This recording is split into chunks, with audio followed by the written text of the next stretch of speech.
ಎಲ್ರಿಗೂ ನಮಸ್ಕಾರ. ನನ್ನ ಹೆಸರು ಭಕ್ತಳ್ಳಿ ಪ್ರತೀಶ್ ಅಂತ. ಕರ್ನಾಟಕ ರಾಜ್ಯ ರೈತ ಸಂಘ ಸಿರಿಸೇನೆ ಜಿಲ್ಲಾ ಪ್ರಧಾನ ಕಾರ್ಯದರ್ಶಿ ಕೆಲಸ ಮಾಡ್ತಾ ಇದ್ದೀವಿ.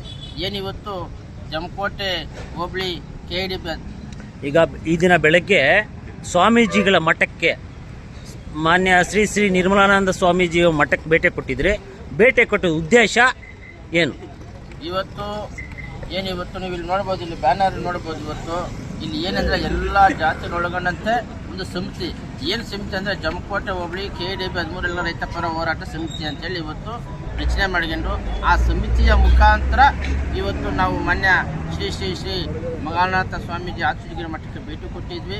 ಆದರೆ ಸ್ವಾಮಿಗಳಿಗೆ ಮನವಿ ಪತ್ರ ಕೊಟ್ಟಿರ್ತಕ್ಕಂಥ ಉದ್ದೇಶ ಏನಪ್ಪ ಅಂದರೆ, ಏನಿವತ್ತು ಕೆಲವರು ವೈಯಕ್ತಿಕ ಕಾರಣಕ್ಕಾಗಿ ಕೆಲವು ಕೆಟ್ಟ ವಿಷಯಗಳನ್ನು ಹಬ್ಬಿಸಿ ಇವತ್ತು ಒಂದು ಬೆಂಕಿ ಹಾಕಿ ಆ ಬೆಂಕಿಯ ಹೊಗೆಯನ್ನು ಬೆಚ್ಚಗೆ ಮಾಡ್ಕೊಳ್ತಾ ಇದ್ದಾರೆ.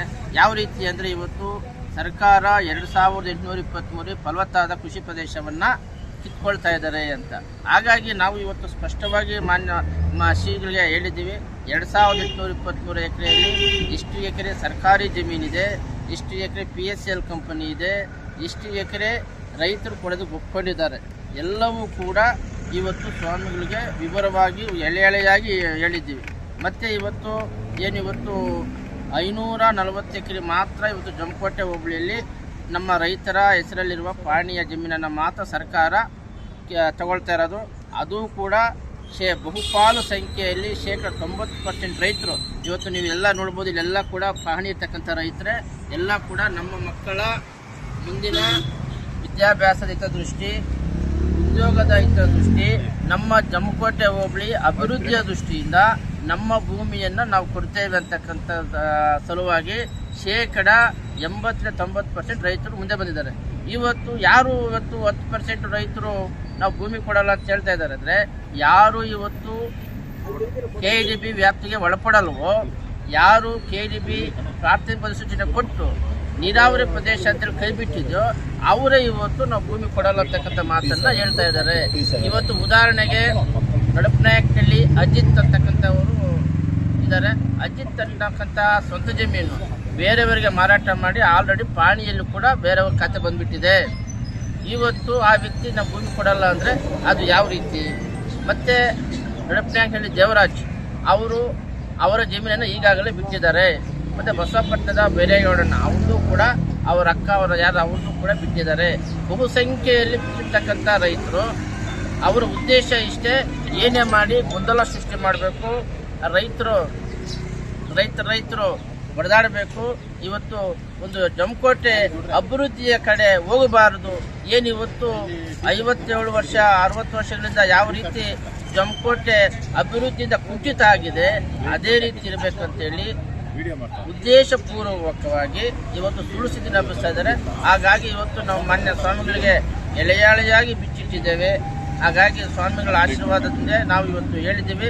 ಇವತ್ತು 59 ದಿನದ ಹೋರಾಟದಲ್ಲಿ ಯಾರೇ ಒಬ್ಬ ಸಮಾಜ ಸೇವಕ ನಮ್ಮ ವೇದಿಕೆ ಬಳಿ ಬಂದಿಲ್ಲ, ಯಾವುದೇ ಒಬ್ಬ ರಾಜಕೀಯ ಪಕ್ಷದ ಪ್ರತಿನಿಧಿ ನಮ್ಮ ವೇದಿಕೆ ಬಳಿ ಬಂದಿಲ್ಲ, ಯಾವುದೇ ಬಲ್ಲಾಟೆ ಭೂಮಾಫಿಯಾ ಏಜೆಂಟ್ ನಮ್ಮ ವೇದಿಕೆ ಬಳಿ ಬಂದಿಲ್ಲ. ನಾವು ಎಲ್ಲ ಜಾತಿಗಳನ್ನೊಳಗೊಂಡಂತೆ ಸ್ವಾಭಿಮಾನಿ ರೈತರ ಹೋರಾಟದ ವೇದಿಕೆ. ಹಾಗಾಗಿ ಇವತ್ತು ಎಲ್ಲಿ ಭೂಮಾಫಿಯಾ ಇರ್ತಾರೋ ಅಲ್ಲಿ ರಾಜಕೀಯ ವ್ಯಕ್ತಿಗಳು ಬರ್ತಾರೆ, ಇಲ್ಲಿ ಭೂಮಾಫಿಯಾ ಇರುತ್ತೋ ಅಲ್ಲಿ ಪಕ್ಷಗಳು ಬರ್ತದೆ, ಸಮಾಜ ಸೇವಕರು ಬರ್ತಾರೆ. ಮೊದಲು ಹುಟ್ಟದ ಸಮಾಜ ಸೇವಕರು, ನಂತರ ಪಕ್ಷ ಬರ್ತದೆ. ಆದರೆ ಇವತ್ತು ನಾವು ಯಾವರನ್ನೂ ಆಶ್ರಯ ಮಾಡದೆ ನಮ್ಮ ಸ್ವಂತ ದುಡ್ಡಿನಿಂದ, ನಮ್ಮ ಸ್ವಂತ ದುಡಿಮೆಯಿಂದ ಎಲ್ಲ ರೈತರು ಇವತ್ತು 59 ದಿನ ಕಾಲಿಟ್ಟಿದ್ದೇವೆ. ಶ್ರೀ ಮಹಾಸ್ವಾಮಿಗಳು ನಮ್ಮ ವೇದಿಕೆ ಬಳಿ ಬಂದು ನಮ್ಮ ಹೋರಾಟವನ್ನು ಬೆಂಬಲಿಸಿ, ನಮ್ಮ ಬೇಡಿಕೆ ಇಷ್ಟೇ, ಏನು ನಾವು ಕೇಳ್ತಾ ಇದ್ದೀವಿ, ಪ್ರತಿ ಎಕರೆಗೆ 3 ಕೋಟಿ ಕೊಡಬೇಕು ಅಂತ ಹೇಳಿದ್ದೀವಿ. ಮತ್ತು ಏನು ಭೂಮಿ ಕೊಟ್ಟಂಥ ಪ್ರತಿ ರೈತರಿಗೆ ಕಾಯಂ ಉದ್ಯೋಗ ಕೊಡಬೇಕು ಅಂತ ಹೇಳಿದ್ದೀವಿ. ಮತ್ತು ಭೂ ಪರಿಹಾರ ಪಡೆಯಲು ಒಪ್ಪದೇ ಇರುವ ರೈತರಿಗೆ ಪರ್ಯಾಯ ಜಮೀನು ಕೊಡಬೇಕು ಅಂತೇಳಿ ನಾವು ಬೇಡಿಕೆಯನ್ನು ಇಟ್ಟಿದ್ದೀವಿ. ಆದರೆ ಸರ್ಕಾರ ಸಕಾರಾತ್ಮಕವಾಗಿ ಸ್ಪಂದಿಸ್ತಾ ಇದೆ. ಆದರೆ ಏನಿವತ್ತು ಬೆಲೆ ನಿಗದಿ ಮಾಡಿದ್ವು ಅದು ಹೆಚ್ಚಳ ಮಾಡಬೇಕು ಅಂತೇಳಿ ಮಾನ್ಯ ಶಾಸಕರು ಮತ್ತು ಸಚಿವರಲ್ಲೂ ಕೂಡ ನಾವು ಮನವಿಯನ್ನು ಇಟ್ಟಿದ್ದೇವೆ. ಆದರೆ ಅವರು ಇವತ್ತು ದರ ನಿಗದಿ ಮಾಡಿ ಇನ್ನು 6 ತಿಂಗಳಿಗೆ ವರ್ಷಕ್ಕೆ ಕೊಟ್ಟರೆ ರೈತರಿಗೆ ಅದು ಸಾಕಾಗಲ್ಲ. ನೀವೇನು ದರ ನಿಗದಿ ಮಾಡ್ತೀರೋ ಈ ಕೂಡಲೇ ಕೊಡಬೇಕು. ಅದು ನಮ್ಮ ವೇದಿಕೆಯ ಬಳಿಯ ಭೂ ಪರಿಹಾರ ನೀಡಬೇಕು ಅಂತೇಳಿ ಸರ್ಕಾರವನ್ನು ಒತ್ತಾಯ ಮಾಡ್ತಾ ಮಾನ್ಯ ಶ್ರೀ ಸ್ವಾಮಿಗಳಲ್ಲಿ ವಿನಂತಿಸ್ತೇವೆ. ನಾವು ವೇದಿಕೆ ಹತ್ರ ಬಂದು ನಮ್ಮ ಹೋರಾಟವನ್ನು ಬೆಂಬಲಿಸಬೇಕು ಅಂತೇಳಿ ಇವತ್ತು ಸ್ವಾಮಿಗಳನ್ನು ಮನವಿ ಮಾಡಿದ್ದೇವೆ. ಬರುವುದು ಬಿಡುವುದು ಸ್ವಾಮಿಗಳಿಗೆ ಬಿಟ್ಟಿರ್ತಕ್ಕಂತಹ ವಿಚಾರ.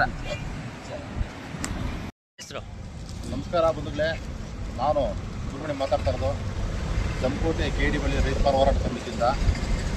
ಈಗ ನಾವು ಮಾತಾಡೋ ಉದ್ದೇಶ ಏನಂತಂದರೆ ಶ್ರೀ ಮಂಗಳನಾಥ ಸ್ವಾಮೀಜಿಯಿಂದ ನೀವು ಈ ದಿನ ಮಂಗಳನಾಥ ಸ್ವಾಮೀಜಿಯವ್ರನ್ನ ಭೇಟಿ ಮಾಡಿದ್ರಲ್ಲ, ಯಾವ ಉದ್ದೇಶಕ್ಕೆ ಭೇಟಿ ಮಾಡಿದ್ರಿ? ಶ್ರೀ ಮಂಗಳನಾಥ ಸ್ವಾಮೀಜಿಗೆ ನಾವು ಭೇಟಿ ಮಾಡಿ ಇದರ ಆಗುವ ಚರ್ಚೆಗಳನ್ನು ಮಾತಾಡಿ ಇಲ್ಲಿ ಯಾಕೆ ಕೈಗಾರಿಕೆ ಆಗಬೇಕು, ಯಾಕೆ ಆಗಬಾರ್ದು, ಸರ್ಕಾರಿ ಭೂಮಿ ಎಷ್ಟಿದೆ, KDB ಎಷ್ಟಿದೆ, ರೈತರಿಗೆ ಎಷ್ಟೋಗುತ್ತೆ, PSLಗೆ ಎಷ್ಟಾಗುತ್ತೆ ಅಂತ ಕೊಟ್ಟಿದ್ರಿ. ಆದರೂ ಸ್ವಾಮೀಜಿಗಳು ಸಕಾರಾತ್ಮಕ ಸ್ಪಂದನೆ ಮಾಡಿ ಆಯಿತು ನಮ್ಮ ತೀರ್ಮಾನ ನಿಮ್ಗೆ ಹೇಳ್ತೀರಿ ಅಂತ ಹೇಳಿ ಕಳಿಸಿದ್ದಾರೆ. ಮತ್ತು ನಾವು ಸ್ವಾಮೀಜಿಗೆ ಇನ್ನೊಂದು ಅವ್ರಿಗೆ ಇನ್ನೇ ಹೇಳಿದ್ರಿ, ಈಗ ಯಾರು 552 ಎಕರೆ ನೀರಾವರಿ ಪ್ರದೇಶ ಬಿಟ್ಟಿದ್ದಾರೆ ಅವರೇ ಬಂದು ಇಲ್ಲಿ ಹೋರಾಟ ಮಾಡ್ತಾಯಿದ್ದಾರೆ. ಅದು ಯಾವ ಉದ್ದೇಶ ಮಾಡ್ತಾಯಿದೆ ಅಂತ ನಾವು ಸ್ವಾಮಿಗೆಲ್ಲ ಮನವರಿಕೆ ಮಾಡಿಕೊಟ್ಟಿದ್ರಿ. ಮತ್ತು ಅದೇ ಸುಂಡಳ್ಳಿ ಗ್ರಾಮದಲ್ಲಿ 99 ಎಕರೆ ಯೂನಿವರ್ಸಿಟಿ ಆಗಿತ್ತು. ಅದೇ ಯೂನಿವರ್ಸಿಟಿನ ಭಕ್ತಳ್ಳಿ ಬೈರೇಗೌಡರು ಹೋಗಿ ನಿಲ್ಲಿಸಿದ್ರು. ಈಗ ಅದೇ ಬೈರೇಗೌಡ ನಿಲ್ಲಿಸಿದ್ರು 99 ಎಕರೆ. ಈಗ ಅದು ಲೇಔಟ್ ಆಗಿದೆ ಶಿವರಾಮ್ ಎಸ್ಟೇಟ್. 7,300 ರೂಪಾಯಿ ದೆಡೆ ಅಂತ. ಈಗ ಅದನ್ನು ಸಮೇತ ವಿವರಣೆ ಮಾಡಿದ್ರಿ. ಈಗ ಸ್ವಾಮೀಜಿ ಆಯಿತು ಅಂತೆಲ್ಲ ಹೇಳಿದರೆ ಸ್ಪಂದನೆ ಮಾಡಿದರೆ ಮುಂದಿನ ತೀರ್ಮಾನ ಸ್ವಾಮೀಜಿ. ನಮಸ್ಕಾರ, ನನ್ನ ಹೆಸರು ಮುನೇಗೌಡ ಅಂತ ಹೇಳ್ಬಿಟ್ಟು ಕರ್ನಾಟಕ ರಾಜ್ಯ ರೈತ ಸಂಘದ ತಾಲೂಕು ಅಧ್ಯಕ್ಷರಾಗಿ ನಾನು ಸುಮಾರು ದಿವಸದಿಂದ ಕೆಲಸ ಮಾಡ್ಕೊಂಡು ಬಂದಿದ್ದೀನಿ.